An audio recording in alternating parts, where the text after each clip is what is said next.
The click of the lock was the loudest sound in the world. It was a cold, final sound, a metallic punctuation mark at the end of a sentence I didn't want to read. From the main house, I could hear the faint, muffled melody of a jazz trio, the gentle clinking of glasses, and a burst of laughter that felt a million miles away. Here, in the guest house, there was only silence and the scent of lemon-scented polish, a scent chosen by my daughter-in-law, Charlotte, a scent I hated. I stood in the center of the room she called my private suite. It was a beautiful prison. Plush carpets, designer furniture, a television the size of a small car. It had everything one could want, except for a working doorknob on my side of the door. My eyes drifted to the bookshelf. It was filled with books Charlotte had picked out bestsellers with glossy covers, none of which I had any intention of reading. But on the third shelf, tucked behind a row of unread thrillers, sat a simple, unremarkable wooden box. It was dark cherry wood, a little scuffed at the corners, the kind of thing you'd find in an antique store for $20. It held my husband Robert's old drafting tools, some dried flowers from our wedding, and a few faded photographs. To Charlotte, it was just another piece of my clutter that she hadn't gotten around to throwing away yet.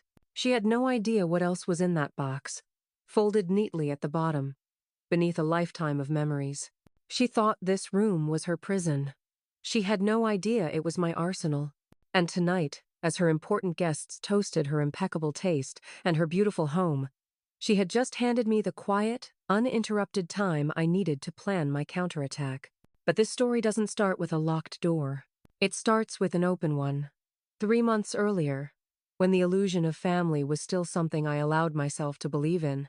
3 months earlier, the house was still mine, not just on paper but in spirit. It was a living, breathing entity that held the echoes of my life with Robert. I was a retired architect, and this house was our masterpiece. We'd designed it together, poring over blueprints at the kitchen table, arguing playfully over the placement of a window or the height of a ceiling. I knew every beam, every board, every secret of its construction. I knew the way the morning sun hit the Californian oak floors we had chosen, and I knew the one step on the grand staircase that creaked if you put your full weight on it. Robert used to say the house had my soul. After he passed away 2 years ago, that soul was all I had left of us. When my son David and his wife Charlotte moved in a year later, it seemed like a practical solution. The house was too big for one person, and David was worried about me being alone. "It'll be great, Mom," he'd said, his eyes full of earnest love. "We'll be one big, happy family. Charlotte is so excited to spend more time with you." I had my reservations. Charlotte was polished. Her smiles were perfect. Her compliments were constant, and her ambition was a palpable thing, shimmering around her like heat off asphalt. She came from a background of wanting, and she had spent her entire adult life acquiring a degree, a career, a husband like my son, and now a home like my own. In the beginning, her efforts were subtle, disguised as helpfulness. "Oh, Eleanor, don't trouble yourself with that," she'd say, taking a dusty photo album from my hands. "Let me put this away for you somewhere safe." Somewhere safe usually meant a box in the attic I couldn't easily get to. "You look tired today," she'd murmur, placing a hand on my arm. "Why don't you go rest? I'll handle dinner." I wasn't tired. I had been about to go into the garden, my favorite place. But David would be there, and he'd smile, saying, "Listen to Charlotte, Mom. She's right. You deserve to relax." Oh, Weth. David was a good man, but his spine had a habit of dissolving in the face of his wife's relentless sweetness. He saw her actions as care, her suggestions as concern. He couldn't see the slow, methodical campaign she was waging, a campaign of erasure. The first real tremor came over a set of car keys. I always kept my spare set in a small ceramic bowl by the front door, a bowl I'd made in a pottery class decades ago. One morning they were gone. "Are you sure you put them there, Eleanor?" Charlotte asked, her brow furrowed in that specific way that managed to convey both sympathy and doubt. "Of course I'm sure," I said, trying to keep the irritation out of my voice. "I've put them there for 20 years. "Well, we all have moments," she said lightly.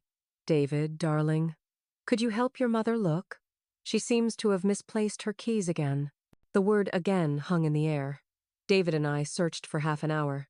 I felt a growing sense of unease, a feeling that my own mind was being questioned. Finally, Charlotte called out from the kitchen. "Found them!" she chirped. Silly me, I should have looked here first. They were in the sugar canister. I stared at her. I had never, not once in my life, put keys in a sugar canister. "I didn't put them there, Charlotte." She gave a little laugh. "Oh, Eleanor. It's all right. There's no need to be embarrassed. It's an easy mistake to make when you're not feeling 100%. David put an arm around me. "It's okay, Mom. We found them. That's all that matters." But it wasn't okay. I saw the look they exchanged over my head. It was a look of shared, knowing concern. A narrative was being written for me, without my consent. The narrative of a frail, confused old woman. From then on, the incidents became more frequent. She would ask me to pass her the salt at dinner, and when I did, she'd say, "Oh, silly me, I meant the pepper." You know how my brain gets jumbled. Then, an hour later, she would tell David, "I'm a little worried about your mother. She couldn't remember the difference between salt and pepper at dinner." She began to intercept my phone calls. If an old friend called, Charlotte would answer with a cheerful, "Eleanor's resting right now, but I'll be sure to give her your love." Most of the time, the messages were never passed on. When I'd ask David if anyone had called, he'd look at Charlotte, who would say, "No, dear. The phone's been quiet all day." My world was shrinking, one unanswered phone call at a time. The house began to change, too. My favorite armchair, the one Robert and I had bought together, was replaced. "The fabric was getting so worn, Eleanor," Charlotte explained, gesturing to a sleek, uncomfortable-looking leather thing. "This is much more modern, don't you think?" The paintings Robert and I had collected on our travels were taken down, replaced by abstract prints in muted colors. "Just trying to create a more cohesive aesthetic," she'd say with a bright smile. Each change was a small stab. She wasn't just redecorating a house, she was dismantling a home. She was scrubbing away the fingerprints of my life, leaving behind a sterile showroom that reflected no one but her. I felt like a ghost haunting the halls of my own past. The only person who seemed to see what was happening was Maria, our housekeeper. Maria had been with me for 15 years. She was a quiet, observant woman who moved through the house with an efficiency that made her almost invisible. She never said a word against Charlotte, but I saw it in her eyes. I saw the way she'd look at me after Charlotte had delivered a particularly cutting remark disguised as a compliment. I saw the way she'd linger a little longer when dusting my original things, as if paying her respects. She was a silent ally in a war I hadn't yet fully acknowledged I was fighting. The turning point, the moment that set me on the path to the guest house, was a fabricated medical crisis. Charlotte had taken over my calendar, insisting it was too much for me to manage. "Let me help you with this, Eleanor. It will be one less thing for you to worry about." Like a fool, I let her.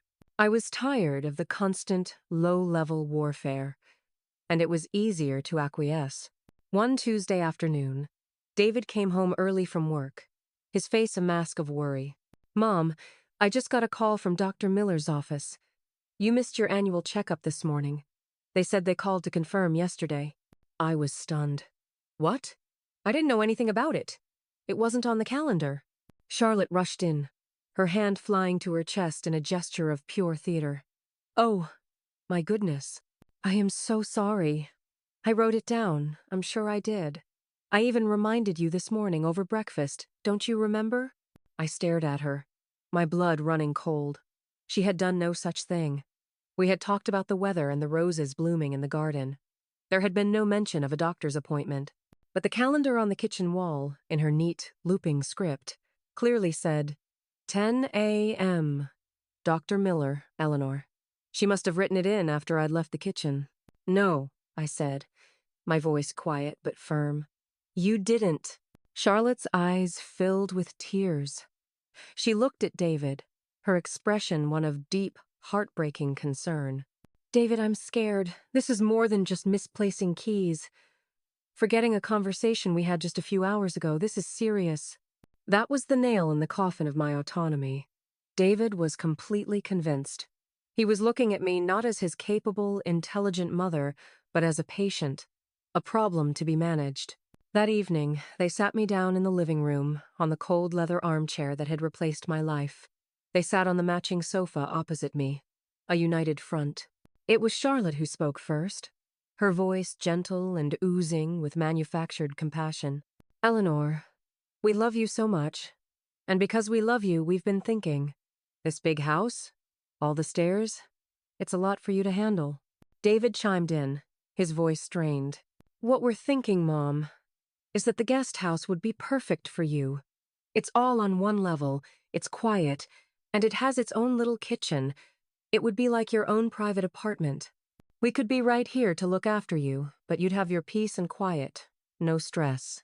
I looked from my son's worried face to his wife's triumphant one. The guest house, the beautiful, self-contained unit Robert and I had built for visiting family and friends. It was at the far end of the property, connected by a covered stone walkway. It was lovely, and it was separate. It was a place for visitors, a place for outsiders. "You want to move me out of my own home?" I asked, the words tasting like ash. "No, no, darling, of course not," Charlotte said quickly, reaching across to pat my hand. Her touch felt like ice. "The whole property is your home. We just think this would be a safer, more comfortable arrangement for you. For your health." Oh, for your health. The phrase had become a weapon, and it was pointed directly at my heart. I looked at David. I searched his face for any sign of protest, any flicker of the boy who used to run to me when he was hurt. I found none. I saw only a man convinced he was doing the right thing, the responsible thing. He had been so thoroughly manipulated that he now saw this act of banishment as an act of love. In that moment, I realized that arguing would be useless. Protesting would only feed their narrative. If I got angry, I was unstable. If I cried, I was emotional. If I refused, I was being difficult and confused. They had built the cage and were now holding the door open, calling it a sanctuary. And looking at my son's face, I knew he would not give me the key. I felt a strange calm settle over me. It was the calm of a general on a battlefield, realizing the current strategy has failed and a new one is required. They thought they were winning. They had no idea the war had just begun. "All right," I said, my voice even. "If you think it's for the best." Charlotte's smile was blinding. David's sigh of relief was a gut punch. "Oh, Eleanor, that's wonderful," she exclaimed. "We'll start moving your things tomorrow. You'll be so much happier there. You'll see." I wouldn't be happier, but I would be separate. I would be out of her constant, watchful eye. And in that quiet, isolated space, I would have the privacy to find my weapon. The weapon she didn't even know existed. The one that was packed away in an old, scuffed cherry wood box. The move happened with the ruthless efficiency of a military campaign, orchestrated by General Charlotte. She had boxes and labels ready before I'd even had my morning coffee. Her voice, a constant, cheerful hum, directed the two movers David had hired. "The large paintings go into storage for now," she'd sing out. "We'll put Eleanor's personal items in the guest house. Just the essentials, please. We don't want to create clutter." The essentials, it turned out, were a curated collection of my life that fit her narrative. My comfortable, worn reading chair was deemed too shabby. The colorful quilt I'd made by hand was replaced with a sterile white duvet. My collection of ceramic birds, each one a memory from a different trip with Robert, was packed into a box labeled garage. But the cherrywood box, the one with Robert's tools, was considered insignificant enough to make the cut. Charlotte picked it up, weighed it in her hand, and gave a little sigh. "Oh, this old thing? I suppose we can put it on the shelf. It's rather rustic." She said rustic the way one might say infested. She placed it on the bookshelf in the guest house herself, unknowingly positioning her own checkmate. Maria worked silently alongside the movers, her face unreadable. But when Charlotte wasn't looking, Maria made sure the box of my most cherished photo albums, the ones Charlotte had tried to safely store in the attic, ended up in the guest house closet. She caught my eye as she did it, a quick, barely perceptible nod. It was a tiny act of rebellion, a lifeline of loyalty that I clung to with all my might. When it was done, The guest house felt like a hotel suite furnished with the remnants of a life I used to live. Charlotte walked me through it, her arm linked through mine. There, you see. Isn't this cozy? All your favorite things right here with you. I looked around at the sanitized version of my existence and felt nothing. David stood in the doorway, a strained smile on his face. It looks great, Mom. Really? You'll be so comfortable here. He sounded like he was trying to convince himself as much as me. The first few days were a study in feigned solicitude. Charlotte would bring me my meals on a tray, always with a flower in a little vase. I thought you might enjoy some company, she'd say, sitting with me while I ate. Her conversation a bright, meaningless monologue about her plans for the garden, or a new restaurant she wanted to try. She was a warden checking on her high-value prisoner. She never stayed long. She had a house to run, after all. My house. David would visit in the evenings, after work. He'd sit awkwardly on the edge of the pristine sofa, asking me how my day was. The conversations were stilted, full of things unsaid. I could see the guilt in the way he wouldn't quite meet my eyes, the way he'd fiddle with his watch. But he never once suggested the arrangement was wrong. He'd been convinced this was for my own good, and any sign of my unhappiness was just further proof that my mind was failing. It was the perfect, circular logic of the gaslighter. My world shrank to the four walls of the guest house and the small, manicured patio outside. I had a television, books I didn't want to read, and a window that looked out onto the stone path leading to the main house, a house that was no longer my home. I watched life happen from a distance, like a spectator. I'd see Charlotte directing the gardeners, or David washing his car on a Saturday morning. They were so close, yet they had never been further away. My only true connection was Maria. She would come to clean in the mornings, and under the guise of her duties, she would talk to me. She told me my old friend Susan had called, and that Charlotte had told her I was indisposed. She brought me my favorite Earl Grey tea, smuggling the box in under a stack of fresh towels, because Charlotte had insisted on stocking my cupboards with a calming chamomile I despised. "She's changing everything, Signora Eleanor," Maria said one morning, her voice low as she polished the silver frame of a picture of me and Robert. It was the only one Charlotte had allowed to remain. "I know, Maria," I said, my voice weary. "She ordered new china. She said the old set was dated." The old set was the wedding china Robert and I had received from my parents.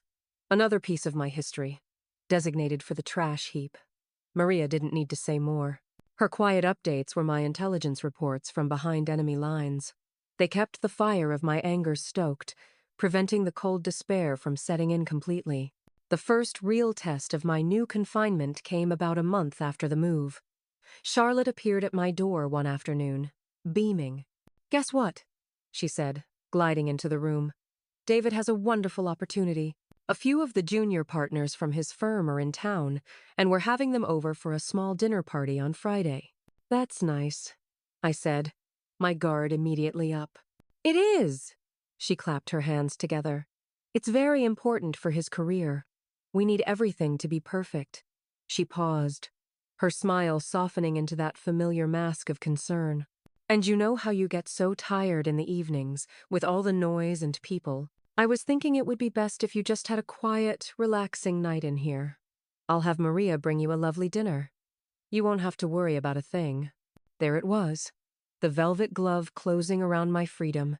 It wasn't a request, it was a decree, delivered with a smile. "I'm not tired, Charlotte," I said, my voice level. "I'd like to meet my son's colleagues." Her smile didn't falter, but her eyes hardened almost imperceptibly. "Oh, Eleanor, don't be difficult. We've discussed this. Stress is the last thing you need. It's for your own good." David agrees. David agrees. The final, crushing blow. Of course he did. He would agree to anything she framed as being for my benefit. To argue further would be to play into her hands, to appear confused and combative. I sank back into my chair, the fight draining out of me for a moment. "Fine, Charlotte." "Wonderful," she chirped, her victory complete.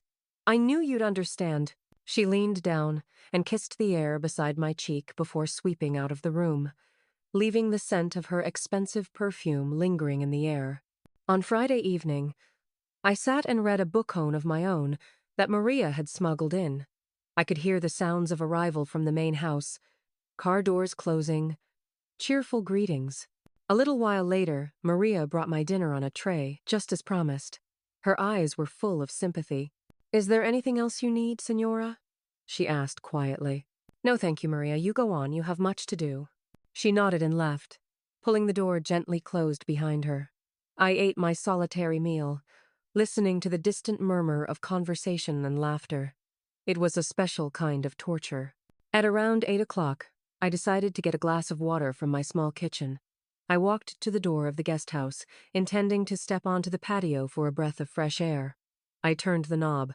It didn't move. I tried again, thinking it was stuck, but it was firm. I pushed on the door. It was solid. Then I heard it. The unmistakable faint rattle of a key being turned in a lock from the outside. My blood went cold. I froze, my hand still on the doorknob. Locked. She had locked me in. It wasn't just a suggestion anymore. It wasn't about my comfort or my health. This was a physical act of imprisonment.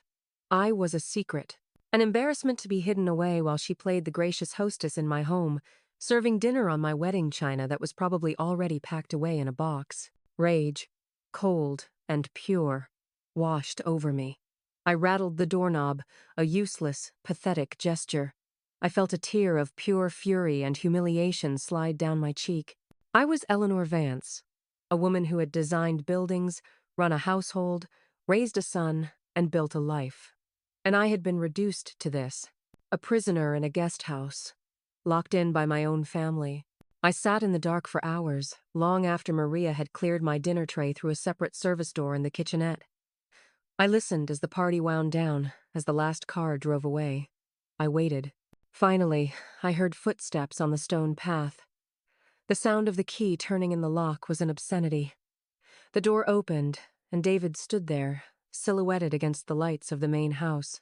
He couldn't look at me. He stared at the floor, at the wall, anywhere but at my face. "Mom? Are you okay?" She locked the door, I said. My voice was quiet, devoid of the hysteria they expected. It was flat, cold, and heavy. He finally chanced a look at me, and I saw the misery in his eyes. It was just a precaution, Mom. Charlotte was worried you might wander out and get confused with all the people here. She didn't want you to have an episode." "Oh, an episode?" I repeated the word, tasting its poison. "What episode, David? The one where I remember that this is my house? The one where I remember that you are my son?" He flinched. "It's not like that. You're twisting things. She's just trying to take care of you." He was reciting a script, her script, by locking me in like an animal. I stepped towards him, and for the first time he looked truly scared. Not of my condition, but of my clarity. "Look at me, David. Do I look confused to you, or do I look like your mother who was being held captive in her own home?" "Please, Mom, don't do this," he whispered, his voice cracking. "Don't make this harder than it has to be." And that's when I knew. That's when the last stubborn ember of hope that my son would stand up for me finally died, leaving nothing but cold ash. He wasn't my ally. He was my warden's deputy. He would not save me. I would have to save myself. "Get out," I said, my voice like ice. He looked shocked. "Mom, get out." He stumbled backward, then turned and fled, leaving the door ajar. I walked over and closed it, but I didn't turn the lock. There was no need. The real prison wasn't the room. It was the realization that I was utterly and completely alone in this fight. I stood in the silent room, the adrenaline fading, leaving a vast, hollow emptiness. My eyes scanned the spacious furniture, her sterile decor. Then they landed on the bookshelf. On the third shelf, on a simple, scuffed, dark cherry wood box. And I remembered a rainy Tuesday afternoon at our lawyer's office years ago. Robert was sick then, but his mind was sharp. "The house is in your name only, Eleanor," he'd said, tapping the thick vellum paper. "Solely. It never goes to the estate. It's yours. Don't you ever let anyone make you feel like a guest in your own home?" I had folded those papers, the deed, the legal proof of my sole, undisputed ownership, and I had tucked them at the very bottom of that cherry wood box, under the faded photographs and dried flowers, for safekeeping. A slow smile spread across my face. It was not a happy smile. It was a smile of grim, cold, and absolute certainty. Charlotte thought she had locked me in with my weakness. She had no idea she had locked me in with my power. The next morning, the silence from the main house was a confession. I sat on my patio, a cup of untouched coffee growing cold in my hands, and watched the world wake up. The California sun was bright and unforgiving, illuminating every petal on the roses Charlotte now claimed as her own. There was no apology. Not at first. David left for work early, scurrying to his car without a glance in my direction. He couldn't face me. Guilt is a coward's emotion. It was Charlotte who eventually came, an hour later, bearing a tray with a croissant and a small bowl of fruit. She was dressed in crisp, white linen, looking as fresh as the morning. "Good morning, Eleanor," she said, her voice as smooth as cream. She set the tray down on the small patio table. "I brought you breakfast. I was so worried about you last night. You seemed terribly overwrought." I looked at her, at the perfect performance of concern, the carefully constructed sympathy. I had expected to feel rage, to scream at her. But the cold fury from the night before had solidified into something different, something harder and more patient. It was resolve. "I'm fine, Charlotte," I said, my voice neutral. "Are you sure?" She placed the back of her hand against my forehead, a gesture of infuriating condescension. "You don't feel feverish. I was afraid all the excitement had been too much for you. I'm so sorry you were upset by the door being locked. I just would have never forgiven myself if you'd wandered out and gotten hurt." There it was. Not an apology for her actions, but a gentle reprimand for my reaction. She was sorry I was upset. The fault, in her world, was mine. My instability was the problem, not her cruelty. In that moment, I understood a fundamental rule of this new war. Direct confrontation was a losing strategy. It only fed her narrative. If I fought back, I was the difficult, confused old woman she described to everyone. If I yelled, I was having an episode. My power did not lie in arguing with my captor. It lay in making her underestimate me. So I changed my tactics. I let a flicker of confusion cross my face. I looked down at my hands. I suppose I was just startled," I said, my voice softer now, more hesitant. "It was dark." Charlotte's entire posture relaxed. She had won. She patted my shoulder. "Of course you were, dear. It's completely understandable. We'll just have to be more careful. From now on, let's just agree that on party nights, it's best for you to be safe and sound in here. No more fuss." I nodded meekly. "All right, Charlotte." She beamed, her mission accomplished. "Wonderful. Now you enjoy this beautiful day." She glided back down the stone path, her victory lap complete. I watched her go, and for the first time I felt not just anger, but a grim sense of purpose. Let her think I was a docile, fading old woman. A sheep. The wolf could wait.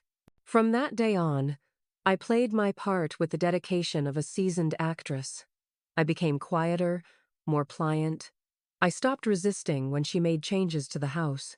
I simply nodded when she informed me of new rules. The lock-ins became a regular occurrence. There was a Sunday barbecue for some of David's colleagues. The guest house door was locked at noon. "So much commotion, Eleanor. You'll be much more peaceful in here," Charlotte had chirped through the door before she turned the key.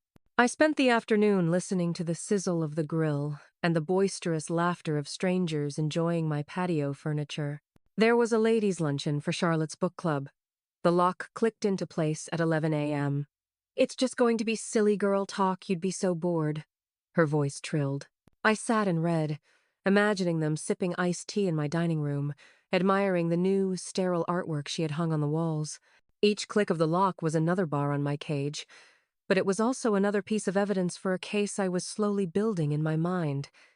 She was growing bolder, more brazen. Her control was absolute, and she reveled in it. The erasure of my life from the main house accelerated. One afternoon, I saw movers through my window. When Maria came to clean the next day, her face was grim. "Signora," she said, her voice barely a whisper. "She has cleared out the master's study." My heart stopped. Robert's study. It was the one room I had asked them not to touch. It was where he had spent his last years, surrounded by his books on history and naval architecture. The scent of hemold paper, pipe tobacco, and a faint hint of bourbon still lingered in the leather of his armchair. It was a sacred space. "What did she do?" I asked, my voice tight. "She is making it into a yoga room," Maria said, the words tasting like sacrilege. She said the energy was stagnant. She gave all his books to a charity shop. All his books. Gone. Just like that. A lifetime of learning and passion, dismissed as stagnant energy. I felt a physical pain in my chest, sharp and deep. This was no longer about social climbing. This was a deliberate, malicious act of destruction. She wasn't just removing me, she was removing him. She was trying to obliterate our entire history, to build her future on the rubble of our past. I didn't cry. The time for tears was long past. I simply added it to the growing list of her crimes. My communication with the outside world was now completely severed. I tried calling my old friend Susan one day from the landline in the guest house. The line was dead. I later heard Charlotte on the phone in the garden telling someone, "Yes, we had to disconnect the guest house line. Mother was making troubling calls. It's for the best." My only window to the world was Maria. She became more than a housekeeper. She was my spy. She brought me news, small tidbits that Charlotte would have kept from me. She told me when my hydrangeas bloomed. She told me that David got a promotion, something he had failed to mention on his stilted evening visits. And one day, she brought me a piece of information that was far more critical. "Mr. Henderson called. Senora Eleanor," she said, dusting a lamp that didn't need dusting. "Mr. Henderson, our lawyer and a dear friend of Robert's for over 40 years. "What did he say?" I asked, my heart quickening. "He wanted to speak with you. He said it was about the annual trust review. La Senora Charlotte took the call. She told him you were not well enough to speak. She said she would handle everything from now on." Maria looked at me, her dark eyes filled with a helpless anger on my behalf. "She said you had given her power of attorney." A lie. A dangerous, audacious lie. I had signed no such thing. Charlotte was now attempting to seize control of my finances, using the same narrative of my supposed incompetence. The cage was getting smaller. The walls were closing in. That night, after David had paid his dutiful 5-minute visit and the main house had fallen dark and silent, I finally went to my arsenal. My hands trembled slightly as I pulled the cherrywood box from the shelf. I ran my fingers over the scuffed lid. It felt like an anchor in a storm. I sat on the floor and opened it. The familiar scent of old wood and dried lavender filled the small room. I carefully lifted out the top layer. Robert's heavy silver drafting compass, a bundle of letters tied with a faded blue ribbon, the fragile, preserved corsage from our first date. My entire life was in this box. My real life, not the sterile version Charlotte had created for me. And at the very bottom, folded into a neat, thick square, was the document, the deed. I unfolded it carefully. The paper was heavy, official. I read the words, though I knew them by heart. "The property is hereby granted and conveyed to Eleanor Vance, a married woman, as her sole and separate property. My sole and separate property." Robert's foresight was a gift from beyond the grave. He had known me so well. He had known my strength, but he had also worried about my kindness, fearing it could be mistaken for weakness. He had put this shield in my hand, and I had almost forgotten its power. I held the paper to my chest.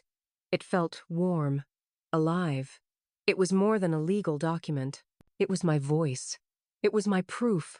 It was the key to my own front door. I folded it back up, my hands steady now, and placed it safely back in its hiding place. My course was clear. I couldn't just reveal it. The timing had to be perfect. The impact had to be devastating.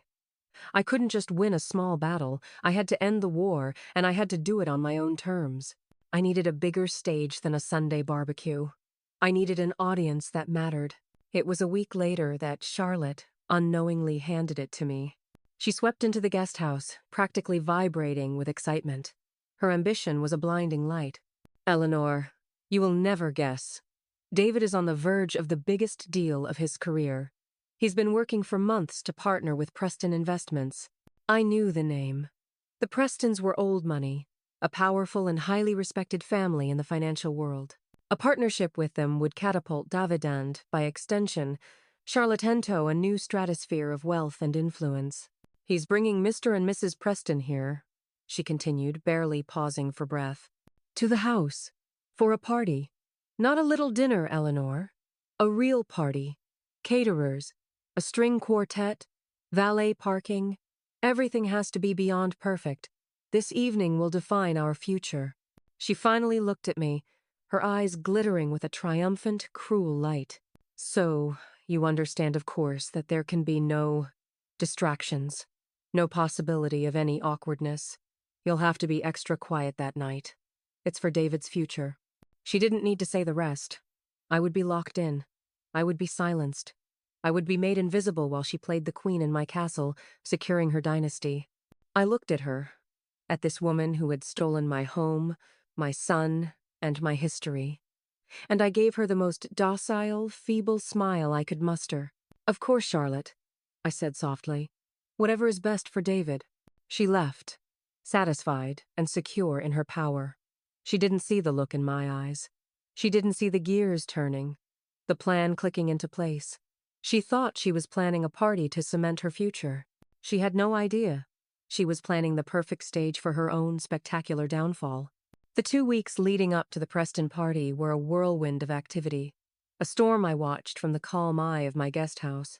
Charlotte was a general preparing for her defining battle. The house was in a constant state of flux. Gardeners arrived to plant new flower beds with blooms of white and pale pink colors. Charlotte deemed more elegant than my vibrant reds and yellows. A team of cleaners polished windows and floors that were already immaculate. Deliveries arrived daily, cases of champagne, boxes of new linens, and on one occasion a ridiculously ornate ice sculpture of a swan. Through it all, I maintained my performance of gentle decline. I would sit on my patio, a shawl around my shoulders even on warm days, and watch the chaos with a placid, vacant expression. When Charlotte would sweep by to give me an update, her words rushed and self-important, I would just nod and smile faintly. The caterer is a genius, Eleanor. He's doing a seared scallop appetizer that is to die for. You'd love it, but shellfish can be so tricky, you know.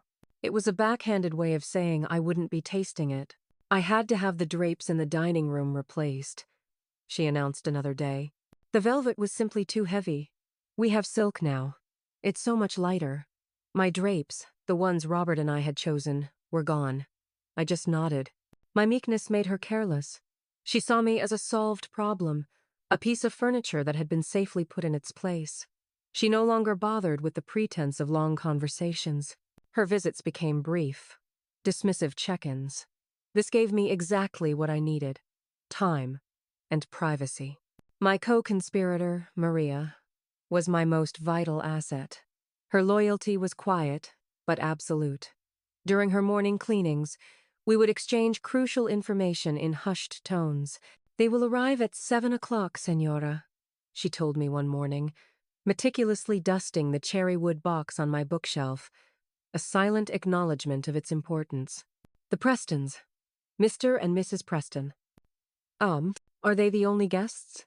I asked. There will be about 30 people. The string quartet will play in the foyer. The main reception will be in the living room and on the main patio. Perfect. The living room was the heart of the house, the grand space with the fireplace and the floor-to-ceiling windows overlooking the gardens. It was the stage I had envisioned. I needed one more piece of the puzzle. Maria, I began, my voice low. The doors. The main house doors. Will they all be guarded? Maria understood immediately. The front door will have the valet. The patio doors will be open for the guests. But the side door, the one from the kitchen to the walkway, it is for the catering staff. They come and go. Sometimes, she paused, meeting my gaze, they forget to lock it. It wasn't a guess. It was a promise. That was my entry point. Not a dramatic escape, but a quiet, unseen entrance. I wouldn't be a wild-eyed madwoman breaking out of her cell. I would be the lady of the house, appearing as if from nowhere, perfectly calm and in control. My conversations with David during this time were almost non-existent. He was consumed by work, stressed about the upcoming party, and still steeped in a guilt that made him avoid me. On the rare occasions he did stop by, he looked haggard. "Big week, Mom," he said one evening, loosening his tie as he stood in the doorway, not daring to come further into the room. "I know," I said softly. "Charlotte told me. The Prestons." He nodded, rubbing the back of his neck. This is everything. If I land this, we're set. For life." I saw the desperation in his eyes. He wasn't just chasing success. He was running from something. Running from the knowledge of what he'd allowed to happen to me, perhaps. He was trying to build a future so bright it would blind him to the darkness of the present. "I hope it goes well for you, David," I said. And I meant it. I didn't want to destroy my son. I wanted to save him. But to do that, I first had to shatter the gilded cage he had helped build around us both. He gave me a grateful, relieved smile, mistaking my calm for support of Charlotte's plan. He had no idea my support was for him, and only him. The day before the party, Charlotte made her final visit. She was carrying a small, locked metal box. A cash box. "Eleanor," she said, her tone businesslike. "As you know, tomorrow is a very important day. I've spoken with David, and we both agree it's best if I handle all the household accounts for the time being. It's just too much for you to worry about." She opened her purse and took out a set of keys. She removed one, the key to the guest house door, from the ring. "I'll need your checkbook, your credit cards, and the keys to the main house and the safe." This was a new level of audacity. She was stripping me of my financial independence. It was one thing to be locked in a room. It was another to have my very means of existence taken from me. I continued my performance. I feigned a moment of confusion, looking around the room as if searching for things I could no longer remember. "Oh, my checkbook. I think it's in the desk drawer." I shuffled over to the small desk Charlotte had installed. I fumbled in the drawer, my movements deliberately slow and uncertain. I handed her the checkbook and the single credit card I kept for emergencies. "I don't know where the other keys are," I murmured, looking down. It was a lie, of course. My spare keys were hidden safely away. She took them from my hand, her fingers brushing mine. Her touch was cold. She dropped them into the cash box and locked it with a decisive snap. "Don't you worry about a thing. I'll take care of everything. You just rest tomorrow. It's going to be a long day and a very, very long night." The threat was unmistakable. I would be locked in for the duration. "Okay, dear," I whispered. She left, holding the box that contained the last vestiges of my stolen life. I stood at the window and watched her walk away, a conqueror returning from her final victory before the grand parade. That evening, I prepared. I took the cherrywood box from the shelf. I bypassed the memories, the letters, the drafting tools. I went straight to the bottom and pulled out the deed. I read it one more time.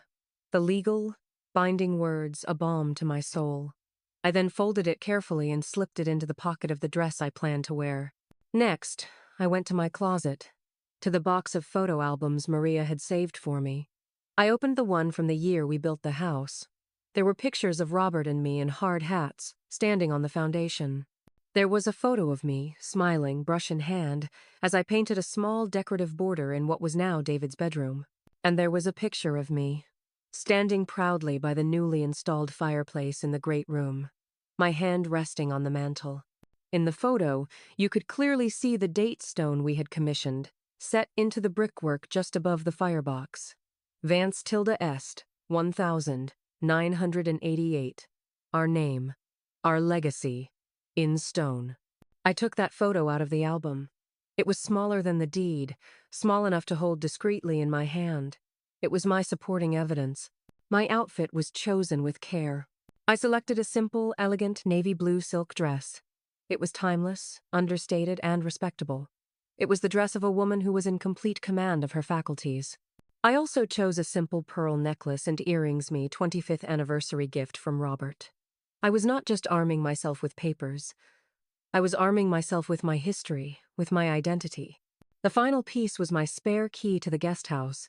I had hidden it months ago, taped to the underside of the toilet tank. It was an old habit from a lifetime of being prepared. I retrieved it, the cold metal a small, hard promise in the palm of my hand. I would not need Maria to leave a door unlocked. I would free myself. As the sun set, casting long shadows across the lawn, a strange sense of calm settled over me. There was no fear, no anxiety. There was only a quiet, resolute certainty. I had been underestimated, dismissed, and erased. I had been called confused, frail, and difficult. Tonight, they would see who Eleanor Vance truly was. I ate the simple meal Maria brought me. I listened as the string quartet began to warm up, their notes drifting on the evening air. I heard the crunch of tires on the gravel as the first of the guests arrived. And then I heard the footsteps I was waiting for. Firm, quick, purposeful. Charlotte's footsteps. She didn't knock. A key turned in the lock. The door opened just a crack. "Everything is ready out here, Eleanor," she said through the opening. She didn't even look in. "Have a quiet night. I'll have Maria bring you some dessert later." Then the door closed. The key turned. The final, definitive click echoed in the silent room. The lock was set. The stage was lit. The guests were arriving.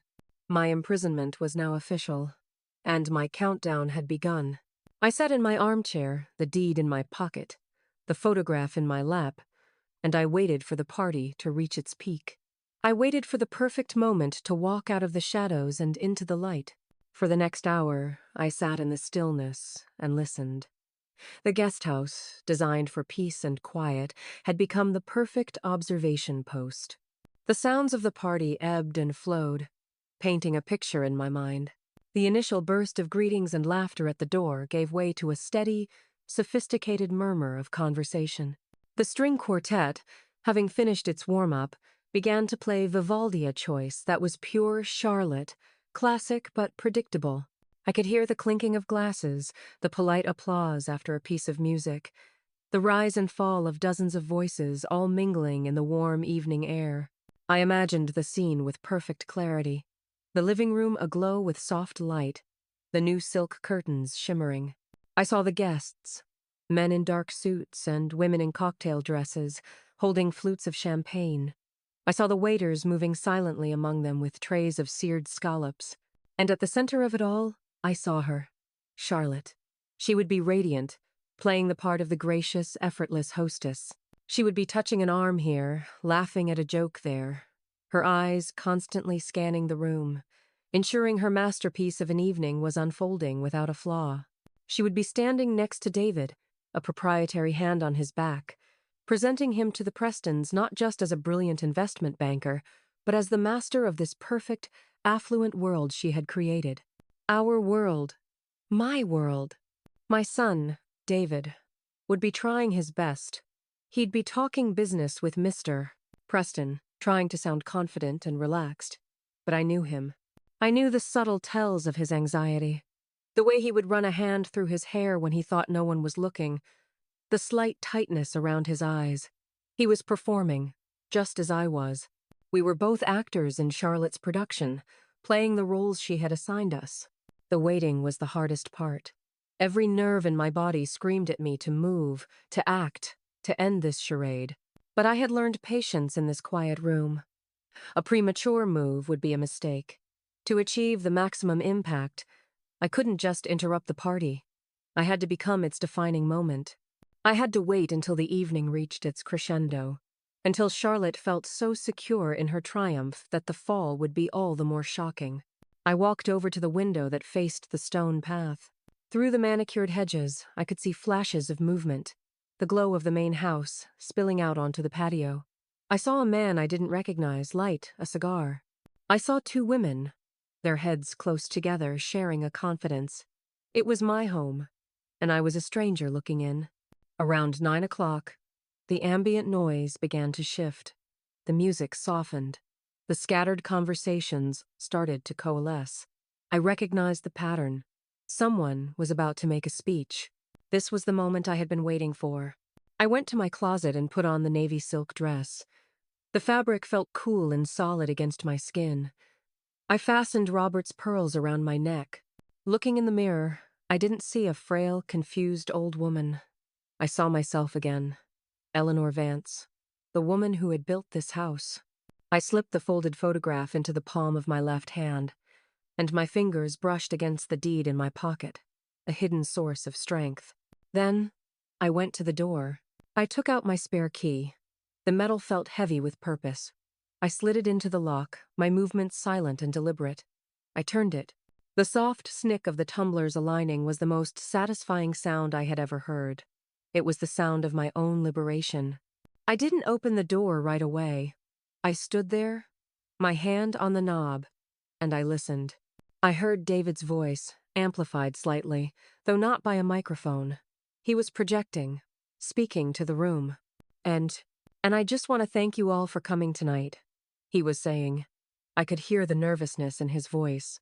It means the world to us to have you here, in our home. Our home. The words stung, but my resolve didn't waver. And of course, he continued, none of this would be possible without my incredible wife, Charlotte. She's the one who makes this house a home, who makes everything beautiful, and who organized this entire, perfect evening. A toast to Charlotte. End of quote. A chorus of, "To Charlotte!" followed, along with a wave of applause. My stomach tightened. I could picture her basking in the praise, lifting her glass with a modest, brilliant smile. Now, it was time. I took a deep, steadying breath, turned the knob, and opened the door. The night air was cool on my face. The music of the string quartet was clearer now, weaving a delicate soundscape over the low hum of conversation. I pulled the door shut behind me, not letting it click, and started walking down the stone path. I kept to the shadows at the edge of the manicured lawn. The high heels Charlotte favored would have sunk into the soft grass, but my sensible, elegant flats made no sound. I moved with a quiet purpose that I hadn't felt in months. I was no longer a prisoner. I was an architect inspecting her own creation. As I neared the main patio, I could see the scene clearly through the wide-open glass doors. The living room was crowded, but all eyes were on Charlotte, who was now standing near the grand fireplace. She had a glass of champagne in her hand, and she was glowing. This was her moment of supreme triumph. "Thank you, darling," she said to David, loud enough for the room to hear. She turned her attention to her guests, specifically to a handsome, silver-haired man and an elegant woman in a Chanel suit who were standing beside her. The Prestons. "Mr. and Mrs. Preston," Charlotte began, her voice smooth and confident. "We are just so honored to have you here tonight. When David and I first took over this house, our dream was to fill it with wonderful people and wonderful memories. And tonight, sharing it with you, feels like the start of that dream coming true. Took over this house." The phrase was a dagger, as if it were a defunct company, not my life's work, as if I had simply evaporated. This was it. This was the perfect moment. I stepped out of the shadows and onto the stone patio. A few guests standing near the doors turned as I approached. Their conversations faltered. A ripple of confusion spread through the small clusters of people. They saw an older woman, elegantly dressed, walking with an air of absolute authority towards the center of the room. They didn't know who I was, but I didn't look like a party crasher. I looked like I belonged there. I walked through the open glass doors and into the living room. The string quartet faltered, one of the violins screeching to a halt before the others trailed off into silence. The hum of conversation died, one small group at a time, until the only sound was the faint crackle of the logs in the fireplace. Every head in the room turned towards me. I saw David first. His face went white, the color draining from it as if a plug had been pulled. He looked like he'd seen a ghost. His mouth opened slightly, but no sound came out. Then I saw Charlotte.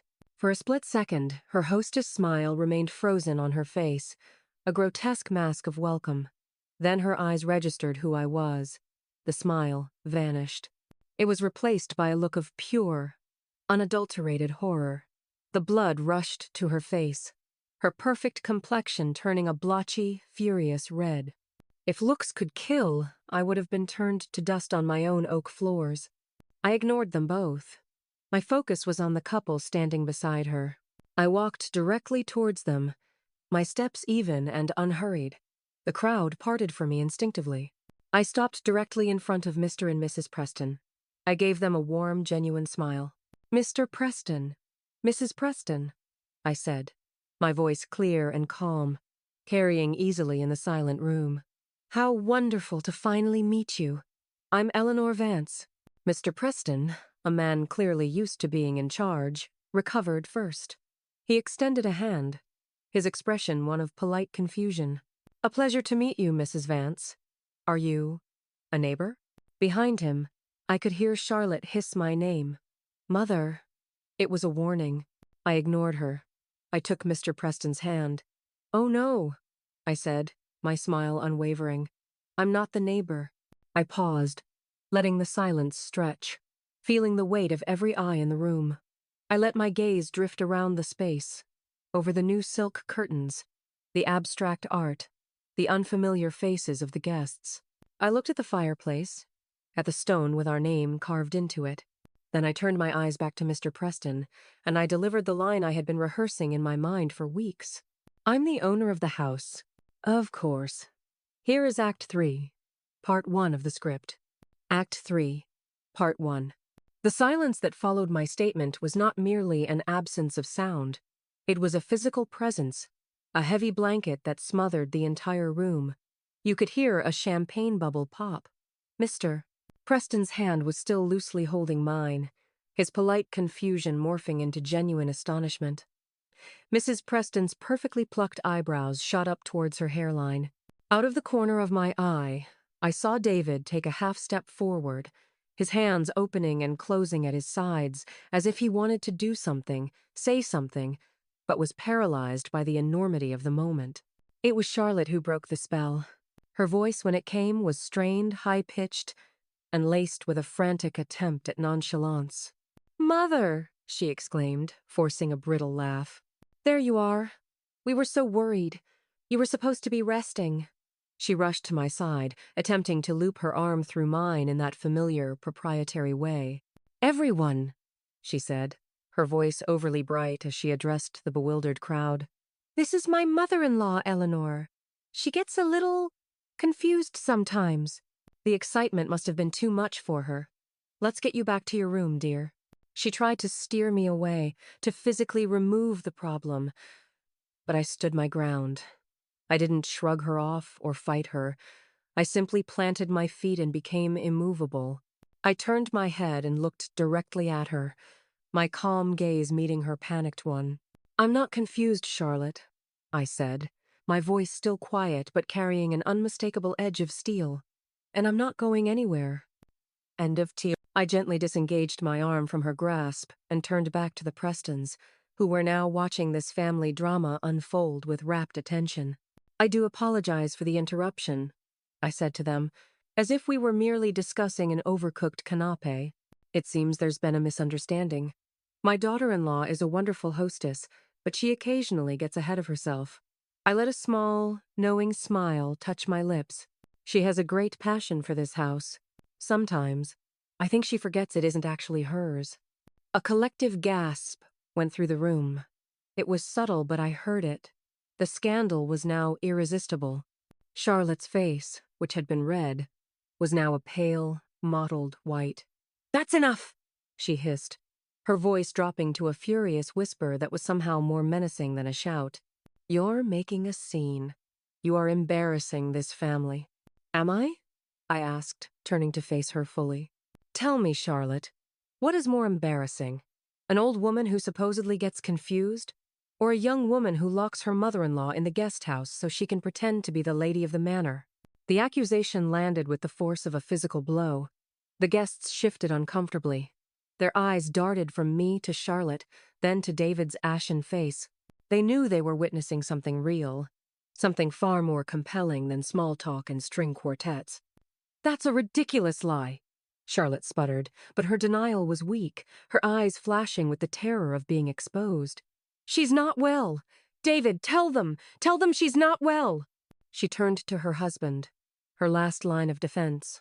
All eyes swiveled to my son. He stood frozen, a man trapped between two warring countries, the color of his shirt the only flag he could fly.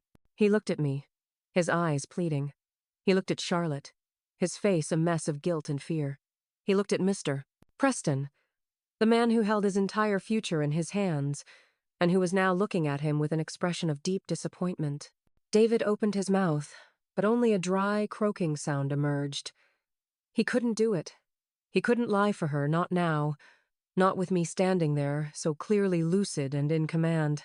But he couldn't tell the truth, either. To do so would be to admit his own complicity, his own weakness. So he did nothing. His silence was the most damning confession of all. Seeing she would get no help from her husband, Charlotte's panic turned to venom. She rounded on me. "You are ruining everything. After all I've done to create a perfect life for your son. You selfish old." I held up a hand, and she actually stopped, shocked by the simple, authoritative gesture. "I think you've said quite enough, Charlotte," I said calmly. I reached into my pocket and my fingers closed around the heavy, folded vellum. "Mr. Preston," I said, turning back to him, "I find that in business, and in life, it's always best to rely on documentation rather than accusations." I pulled the deed from my pocket. I unfolded it slowly, deliberately. The crisp sound of the paper echoed in the silent room. I held it up for him to see. It wasn't a prop. It was the real thing, with its official seals and notarized signatures. "This," I announced, my voice ringing with clarity, "is the deed to this house and this property. As you can see, it lists the sole owner as Eleanor Vance. That's me." Mr. Preston, a man who had undoubtedly seen thousands of legal documents in his career, leaned in. His eyes scanned the paper. He didn't need to read the fine print. He saw the title, the name, the official markings. He understood immediately. He looked from the paper in my hand to my face, and then he looked at Charlotte, a new, hard understanding dawning in his eyes. But I wasn't finished. I still had the photograph in my other hand. "My late husband, Robert, and I designed this house together," I said, my voice softening now, filled with a genuine emotion that cut through the tension. "We built it from the ground up." I held up the faded photograph of me standing proudly by the fireplace. "This is a picture of me, taken the year we finished construction, standing right over there." I gestured to the fireplace where Charlotte was standing, making her flinch back as if the bricks were hot. "And if you look closely at the mantel, you'll see the date stone. It says Vance Est Itzenzo by Bashibat." Several guests instinctively glanced towards the fireplace. They saw the stone, exactly where I said it would be, a silent, irrefutable witness carved into the very heart of the home. The entire narrative had been flipped. I was no longer the confused intruder. I was the matriarch, the founder, the rightful owner reclaiming her throne. And Charlotte was the usurper, exposed in the middle of the court she had so desperately tried to conquer. Mr. Preston straightened up, his face a mask of cold professionalism. He looked at David, then at Charlotte, and the contempt in his eyes was withering. "I believe," he said, his voice clipped and final, "that my wife and I have taken up enough of Mrs. Vance's time." He turned to his wife. "Catherine, we're leaving." "But the partnership," David stammered, finally finding his voice, a pathetic, desperate squeak. Mr. Preston gave him a look that could freeze fire. "Mr. Vance," he said, his voice dangerously low, "I value integrity and character above all else. In my partners and in my investments. It appears I have found a severe lack of both here tonight." He turned to me and gave a slight, formal bow of his head. "It was an honor to meet you, Mrs. Vance. You have a magnificent home." With that, he and his wife turned and walked out of the room. Their departure was the signal for a mass exodus. The other guests, mortified to have been caught in the crossfire of such a raw and humiliating family implosion, began to murmur their own excuses and head for the door. No one made eye contact with David or Charlotte. They offered me brief, sympathetic nods as they passed. Within 5 minutes, the room was empty, save for the three of us, the bewildered catering staff, and the silent string quartet. who began to pack their instruments with quiet haste. The sudden silence was deafening. The remnants of the party half-empty glasses, discarded napkins, the melting ice Swan looked like the debris of a battlefield. And then, the storm broke. Charlotte spun around to face me, her face contorted with a rage so pure it was terrifying. You ruined it! You ruined everything! She shrieked, all pretense of sophistication gone, revealing the raw, grasping desperation beneath. No, Charlotte, I said, my voice as calm as the eye of the hurricane she had become. You did. You did this when you decided my home was yours for the taking. You did this when you decided my son was a tool for your ambition. And you did this every single time you turned a key in that lock. Oh, she looked at me, her chest heaving, and for the first time, I think she truly saw me. She saw not a feeble old woman, but the person who held all the power she had ever craved, and who had just stripped it from her in front of the entire world. Charlotte's rage collapsed into a storm of bitter, furious tears. I did it for him, she screamed, pointing a trembling finger at David, who stood as if frozen in time. I did it for us. This was our future. Do you know how hard I worked? Do you have any idea what it takes to get people like the Prestons to even look at you? And you waltzed in and destroyed it all in 5 minutes with your little performance. It wasn't a performance, Charlotte, I said, my voice tired but firm. It was the truth. There's a difference. David finally moved. He took a shuffling step forward, his eyes red-rimmed, looking back and forth between the two of us. He was a man waking from a long, troubled sleep, and the reality of his surroundings was a waking nightmare. Charlotte, you locked her in? He asked, his voice a hoarse whisper. It wasn't really a question. He knew. He had been complicit. But hearing the accusation spoken aloud in the ruins of their party seemed to make it real to him for the first time. Of course I did, she snapped, turning her fury on him. She would have ruined everything. She's confused. She's difficult. I was protecting you. Why didn't you say something? You just stood there and let her humiliate me. Because it's true, David said, so quietly I almost didn't hear him. He finally looked at me, and I saw a chasm of regret open in his eyes. It's all true. This is her house. And we treated her like a prisoner. The admission hung in the air. A stark and ugly confession. That was it for Charlotte. Hearing the truth from her own husband's lips was the final, unbearable betrayal. She let out a sound that was half sob, half shriek of frustration.